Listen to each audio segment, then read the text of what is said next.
Good evening and welcome back to Michael Reads, a space where words are not simply spoken, uh, but explored, challenged, and carried forward into daily life with purpose.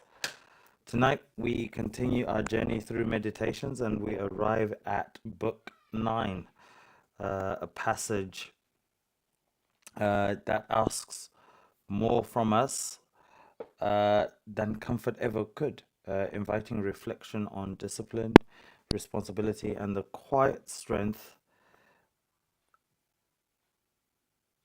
required to remain steady in a world that rarely is. Now, I hope you all had a great weekend and your week got off to a good start and you're feeling nice and refreshed and ready, raring to go uh, with what we get to learn and experience this week. So, what lies ahead is not light philosophy meant to entertain the mind for a moment, but guidance intended to shape character over time, encouraging us to look inward before reacting outward and to question not the situation itself, but the way in which we choose to meet it.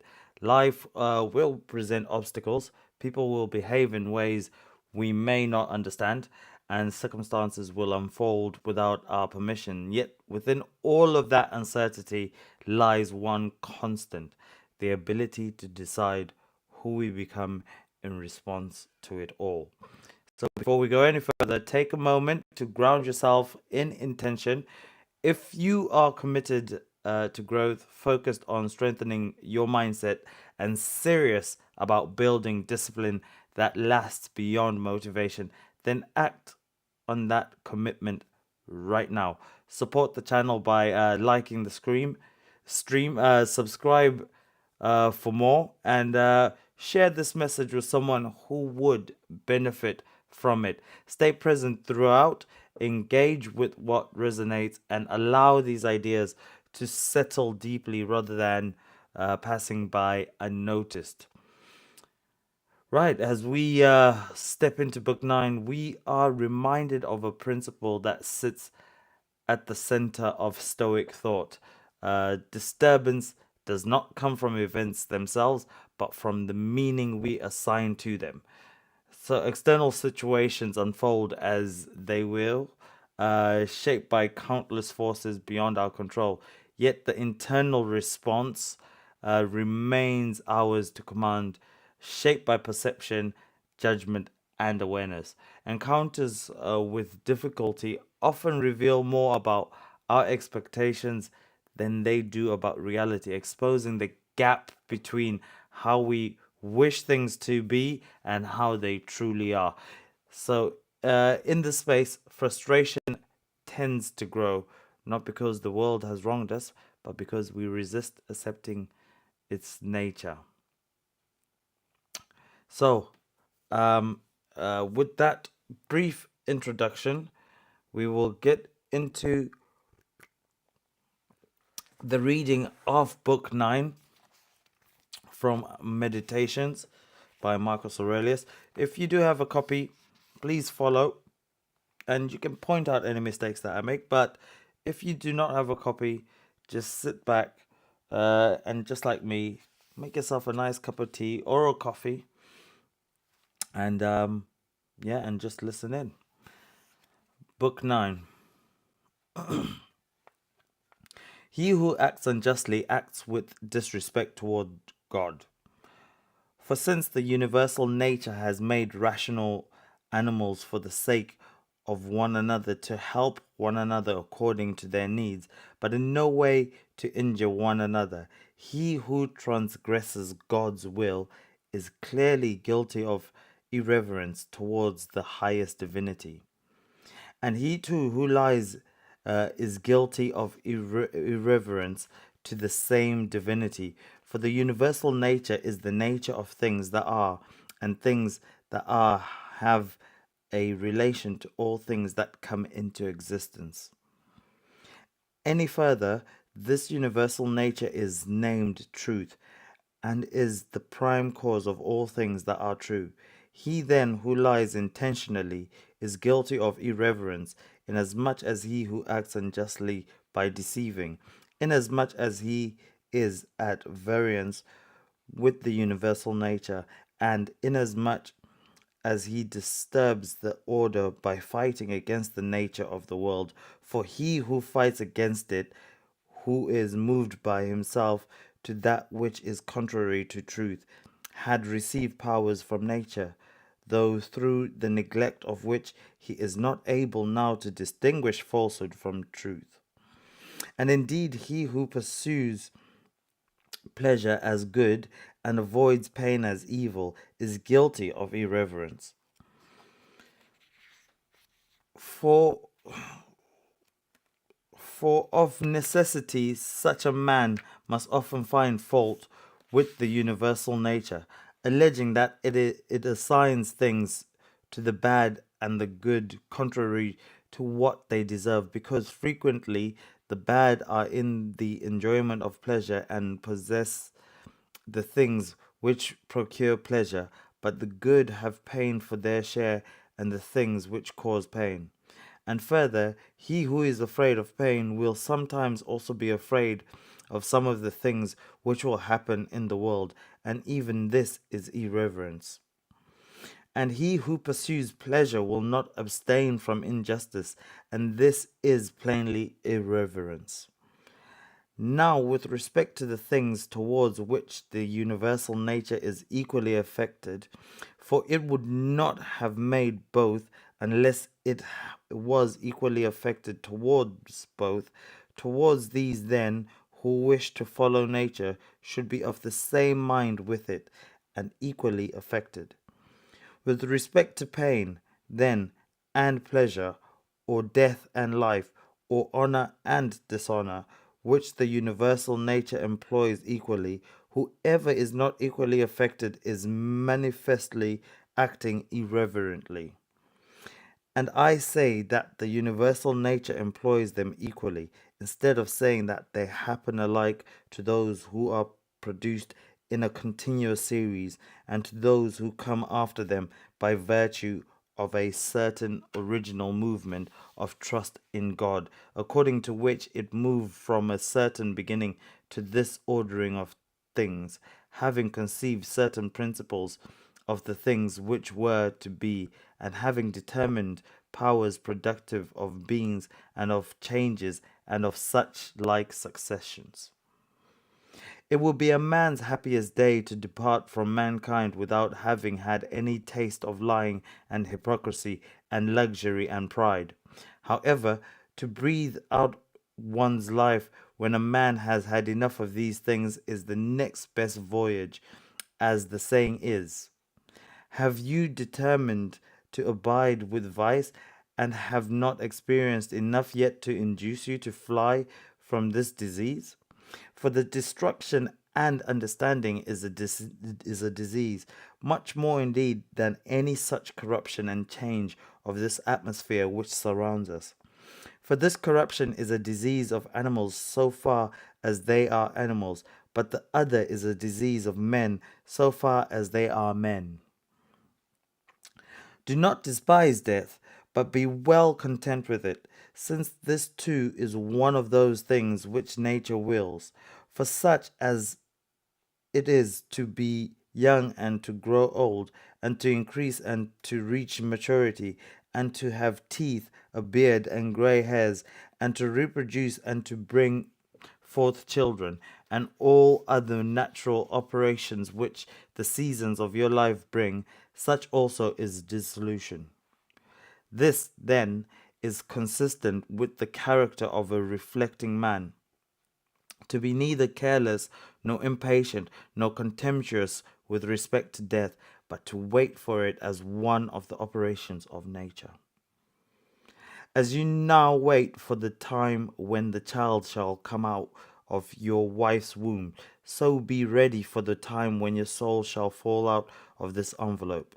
But if you require also a vulgar kind of comfort which shall reach your heart, You will be made best reconciled to death by observing the objects from which you are going to be removed, and the morals of those with whom your soul will no longer be mingled. For it is no right way to be offended with men, but it is your duty to care for them and to bear with them gently, and yet to remember that your departure will not be from men who have the same principles as yourself. For this is the only thing, if there be any, which could draw us the contrary way and attach us to life, to be permitted to live with those who have the same principles as ourselves. But now you see how great is the trouble arising from the discordance of those who live together, so that they may say, "Come quick, death." He who does wrong against himself.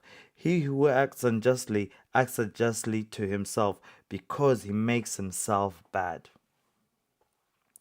An unjust act can be when not doing a certain thing, not only doing a certain thing.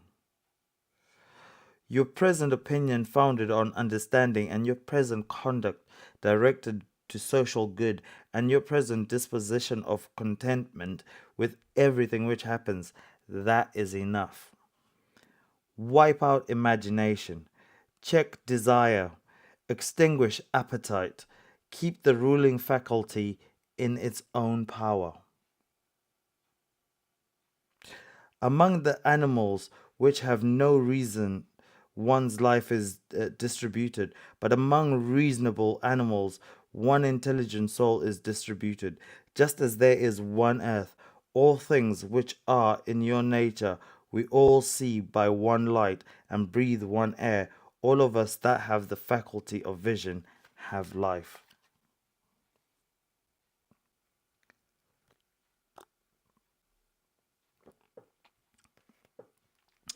All things which participate in anything which is common to them all move towards that which is of the same kind with themselves. Everything which is in you turns towards the earth. Everything which is liquid flows together, and everything which is of an aerial kind does the same, so that they require something to keep them apart, and the application of force. Fire indeed moves upwards, but it is so ready to be kindled together with all which is here, that even every substance which is somewhat dry is easily ignited, because there is less mingled with it of that which is a hindrance to ignition. Accordingly, then, everything also which participates in the common intelligent nature moves in like manner towards that which is of the same kind with itself, or moves even more. For so much as it is superior in comparison with all other things, in the same degree also is it more ready to mingle with and to be fused with that which is akin to it. Accordingly, among animals devoid of reason, we find swarms of bees, and herds of cattle, and the nurture of young birds, and in a manner love. For even in animals there are souls, and that power which brings them together is seen to exert itself in the superior degree, and in such a way as never has been observed in plants, nor in stones, nor in trees. But in rational animals, there are political communities and friendships, and families and meetings of people, and wars, treaties, and armies. But in the things which are still superior, even though they are separated from one another, unity in a manner exists as in the stars. Thus, the ascent to the higher degree is able to produce closeness even in things which are separated. See, then, what takes place now. For only intelligent animals have now forgotten this mutual desire and inclination, and in them alone the property of flowing together is not seen. But still, though men strive to avoid this union, they are caught and held by it. for their nature is too strong for them, and you will see what I say if you only observe. Sooner then will you find anything in you which is nothing other than a man separated from other men. Both man and God and the universe produce fruit in the proper seasons. But if usage has especially fixed these terms to the vine and like things, this is nothing. Reason produces fruit both for all and for itself, and there are produced from it other things of the same kind as reason itself. You are able to correct by teaching those who do wrong, but if you cannot, remember that indulgence is given to you for this purpose. And the gods, too, are indulgent to such persons, and for some purposes they even help them to get health, wealth, reputation, so kind they are. And it is in your power also. Who hinders you? Work not as one who is unhappy, nor as one who would be pitied or admired, but direct your will to one thing only, to put yourself in motion and to check yourself as the social reason requires. Today I have not got out of all trouble, or rather I have cast out all trouble, for it was not outside, but within and in my opinions. All things are the same, familiar in experience and ephemeral in time, and worthless in the matter. Everything now is just as it was in the time of those who we have been buried.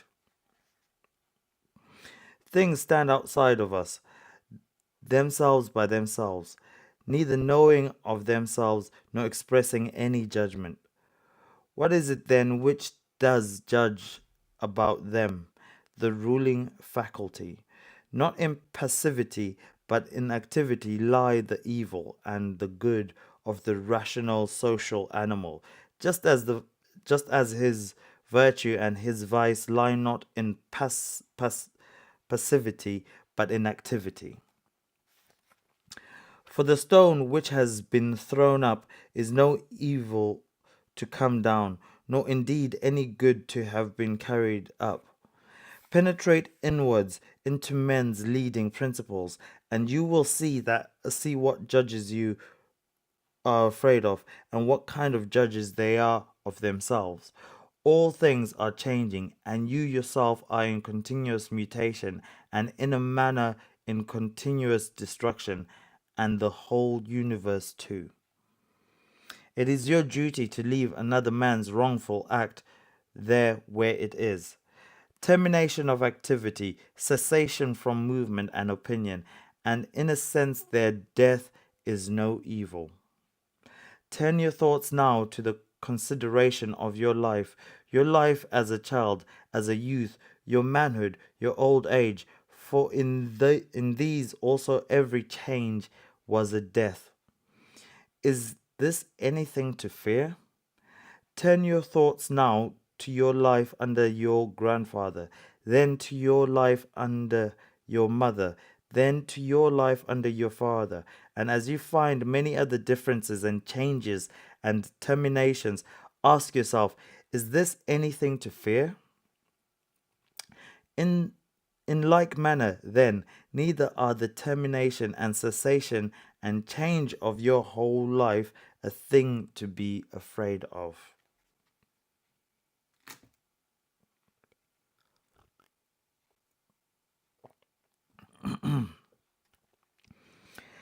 Be quick to examine your own ruling faculty, and that of the universe, and that of your neighbor, your own, that you may make it just, and that of the universe, that you may remember of what you are a part, and that of your neighbor, that you may know whether he has acted ignorantly or with knowledge, and that you may also consider that his ruling faculty is akin to yours. As you yourself are component part of a social system, so let every act of yours be a component part of social life. Whatever act of yours then has no reference either immediately or remotely to a social end. This tears apart your life and does not allow it to be one, and it is of the nature of a mutiny, just as when in a popular assembly a man acting by himself stands apart from the general agreement. Quarrels of little children about their sports and poor spirits carrying about dead bodies, such is everything. And so, what is exhibited in the representation of the mansions of the dead strikes our eyes more clearly. Examine into the quality of the form of an object and detach it altogether from its material part, and then contemplate it. Then determine the time, the longest which a thing of this peculiar form is naturally made to endure. You have endured infinite troubles through not being contented with your ruling faculty when it does the things which it is constituted by nature to do. But enough of this. When another blames you or hates you, or when men say about you anything injurious, approach their poor souls, penetrate within, and see what kind of men they are. You will discover that there is no reason to take any trouble that these men may have this or that opinion about you. However, you must be well disposed towards them, for by nature they are friends, and the gods too aid them in all ways, by dreams, by signs, towards the attainment of those things on which they set a value. The periodic movements of the universe are the same up and down from age to age, and either the universal intelligence puts itself in motion for every separate effect. And if this is so, be you content with that which is the result of its activity, or it puts itself in motion once, and everything else comes by way of sequence in a manner, or indivisible elements are the origin of all things. In a word, if there is a God, all is well, and if chance rules, you are also to be governed by it. Soon will the earth cover us all. Then the earth too will change, and the things also which result from change will continue to change forever, and these again forever. For if a man reflects on the changes and transformations which follow one another like wave after wave and their rapidity, he will despise everything which is perishable. The universal cause is like a winter torrent. It carries everything along with it.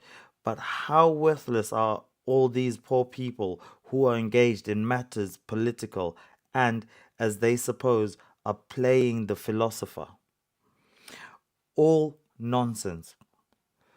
Well then, man, do what nature now requires. Set yourself in motion if it is in your power, and do not look about you to see if anyone will observe it, nor yet expect Plato's Republic. But be content if the smallest thing goes on well, and consider such an event to be no small matter. For who can change men's opinions? And without a change of opinions, what else is there than the slavery of men who groan while they pretend to obey? Come now and tell me of Alexander and Philip and Demetrius and Valerian. They themselves shall judge whatever they discovered and what the common nature required, and train themselves accordingly. But if they acted like tragedy heroes, no one has condemned me to imitate them. Simple and modest is the work of philosophy. Keep me away from indolence and pride. Look down from above on the countless herds of men and their countless solemnities, and the infinitely varied voyages in storms and calms, the differences among those who are born, who live together and die. And consider too the life lived by others in olden time, and the life of those who will live after you, and the life now lived among nations, and how many not even your name, and how many will soon forget it, and how they who perhaps now are praising you will very soon blame you, and that neither a name after death is of any value, nor reputation, nor anything else. Let there be freedom from perturbations with respect to the things which come from the external cause, and let there be justice in the things done by virtue of the internal cause. That is, let there be movement and action terminating in this, in social acts, for this is according to your nature.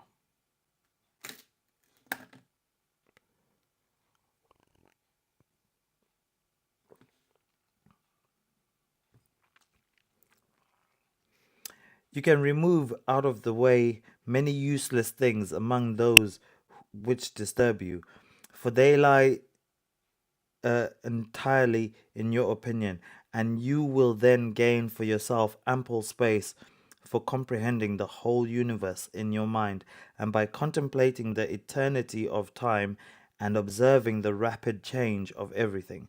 How short is the time from birth to dissolution, and the illimitable time before birth, as well as the equally boundless time after dissolution.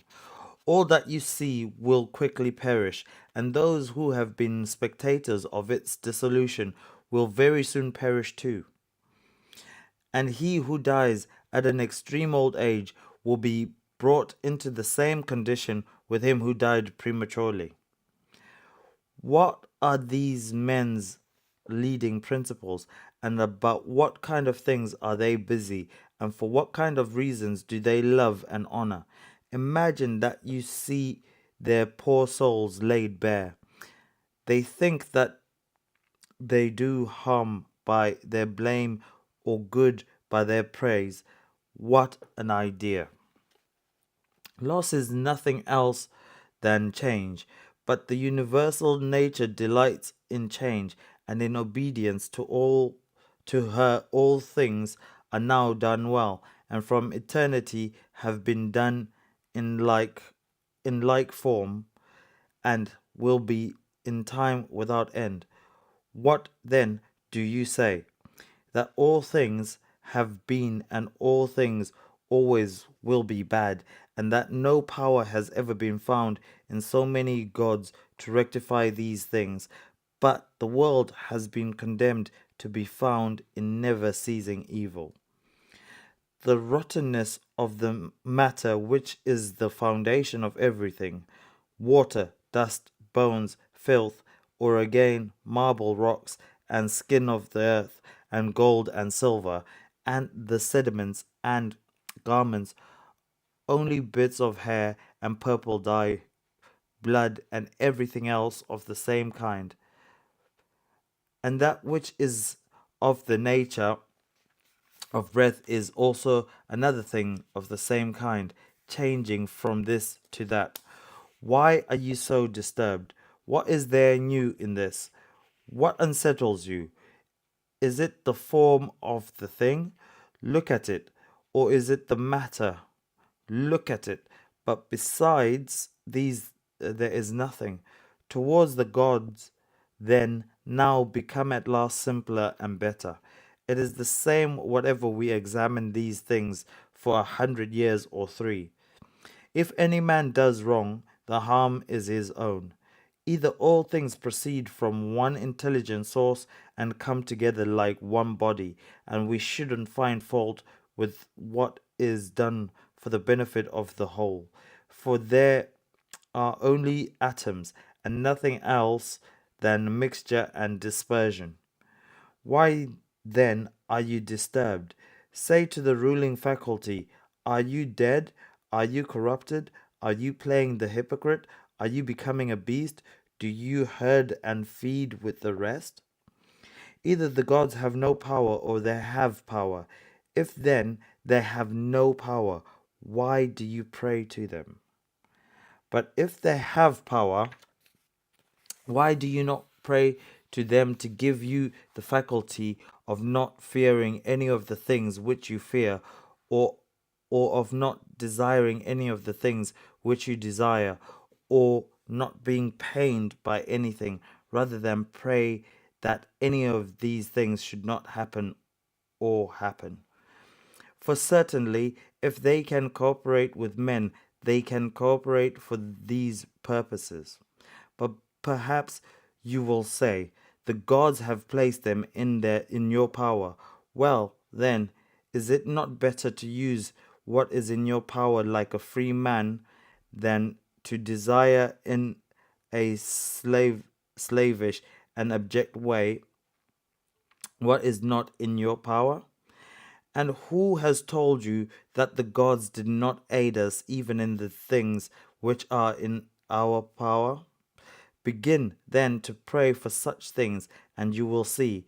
One man prays, how shall I be able to lie with that woman? Do you pray, how shall I not desire to lie with her? Another prays, how shall I be released from this? Another prays, how shall I not desire to be released? Another, how shall I not lose my little son? Another, how shall I not be afraid to lose him? In time, turn your prayers this way and see what comes. Epicurus says, in my sickness, my conversation was not about my bodily sufferings, nor did I talk on such subjects to those who visited me, but I continued to discourse on the nature of things as before, keeping to this main point, how the mind, while participating in such movements that go on in the poor flesh, shall be free from perturbations, and maintain its proper good. Nor did I, he says, give the physicians an opportunity of putting on solemn looks, as if they were doing something great, but my life went on well and happily. Do then the same that he did both in sickness, if you are sick, and in any other circumstances, never to desert philosophy in any events that may come to us, nor to hold trifling talk either with an ignorant man or with one unacquainted with nature, is a principle of all schools of philosophy, but to be intent only on that which you are now doing, and on the instrument by which you do it. When you are offended with any man's shameless conduct, immediately ask yourself, is it possible then that shameless men should not be in the world? It is not possible. Do not then require what is impossible. For this man also is one of those shameless men who must of necessity not be in the world. Let the same considerations be present to your mind in the case of the naive and the faithless man, and of every man who does wrong in any way. For at the same time that you remind yourself that it is impossible that such kind of men should not exist, you will become more kindly disposed towards every one individually. It is useful to perceive this, too, immediately when the occasion arises, what virtue nature has given to man to oppose every wrongful act.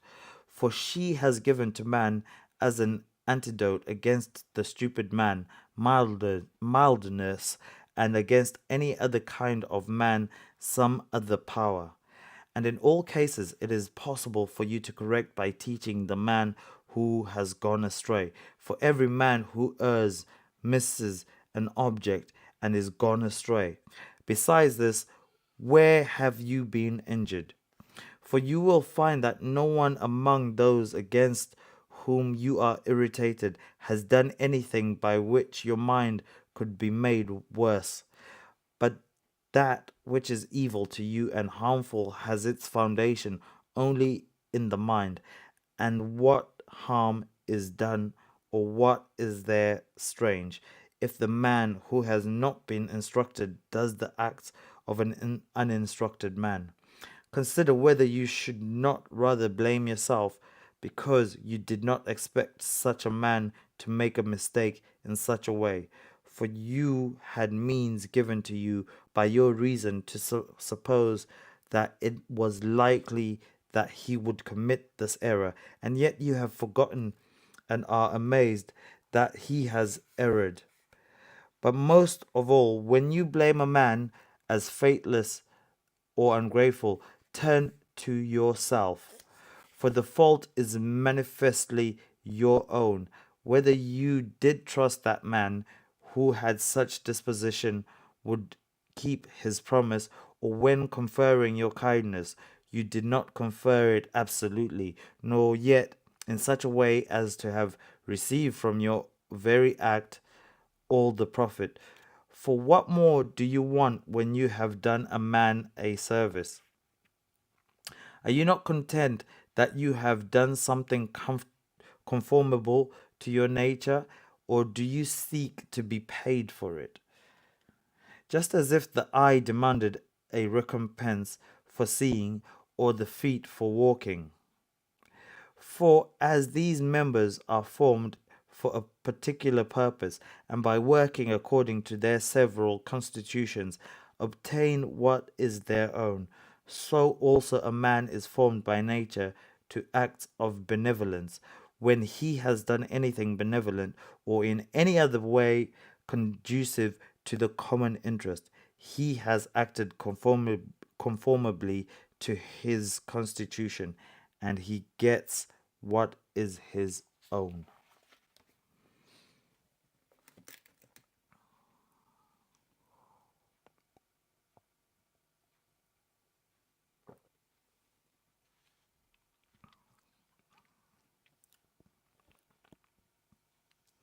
Now that we've moved through Book 9, it is worth pausing to consider what has been revealed beneath the surface of the words, because within this section lies a powerful reminder that acceptance does not mean weakness, and composure does not require silence in the face of wrongdoing. Marcus Aurelius consistently draws a line between understanding behavior and becoming influenced by it, encouraging us to recognize faults in others without allowing these faults to take root within ourselves. When someone acts in ignorance, impatience, or selflessness, the immediate instinct may be to respond in kind, yet doing so places control of your character in their hands, allowing external behavior to dictate internal standards.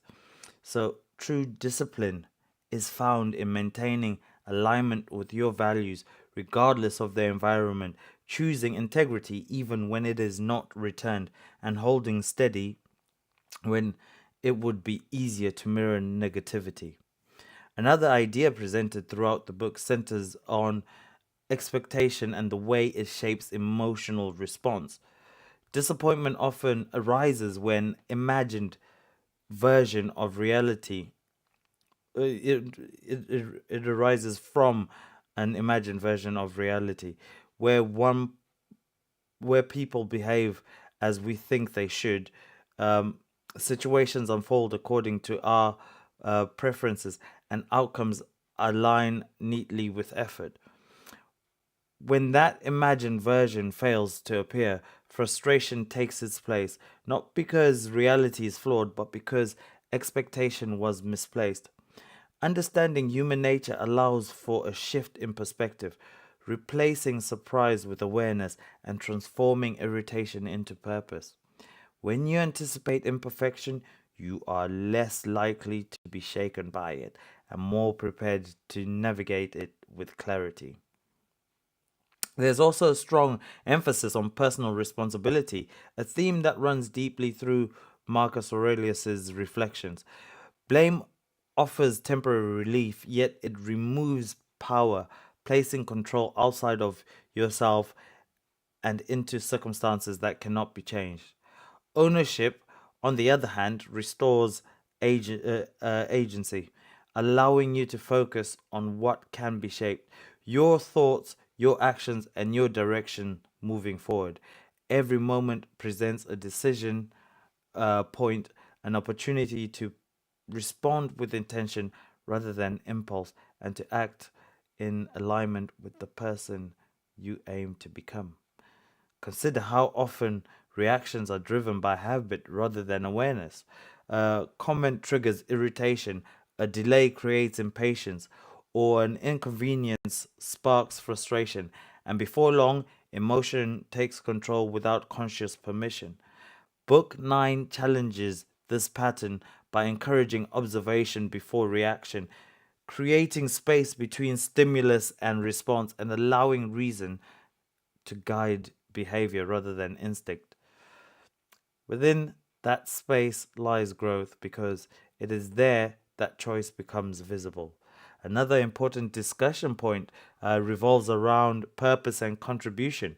Marcus frequently reminds himself that he is part of something larger, connected to others through shared existence, and responsible for acting in a way that benefits the whole rather than serving only personal interest. This perspective shifts focus away from ego and toward duty, encouraging actions that are thoughtful, measured, and aligned with a greater sense of responsibility. When viewed through this lens, even small decisions carry weight as they contribute either positively or negatively to the world around you. It is also worth reflecting on resilience, not as the ability to endure without feeling, but as the capacity to remain steady while experiencing difficulty. Strength does not require the absence of emotion, but rather the ability to prevent emotion from dictating direction. Challenges will arise, some expected and others unforeseen, yet within each lies an opportunity to reinforce discipline, strengthen awareness, and deepen understanding.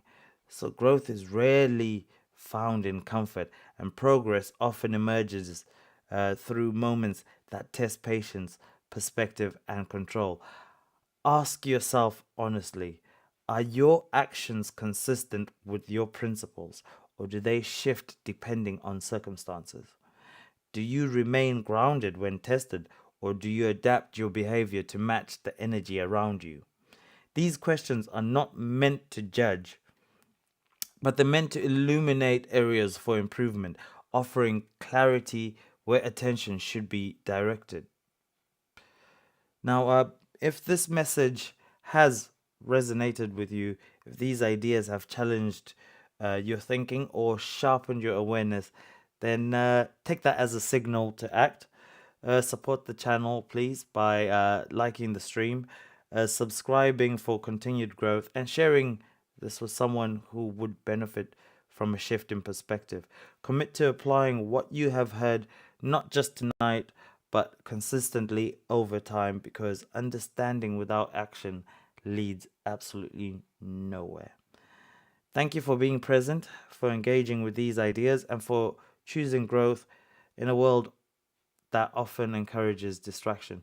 So keep reading, keep reflecting, keep becoming, and I will see you on the next one.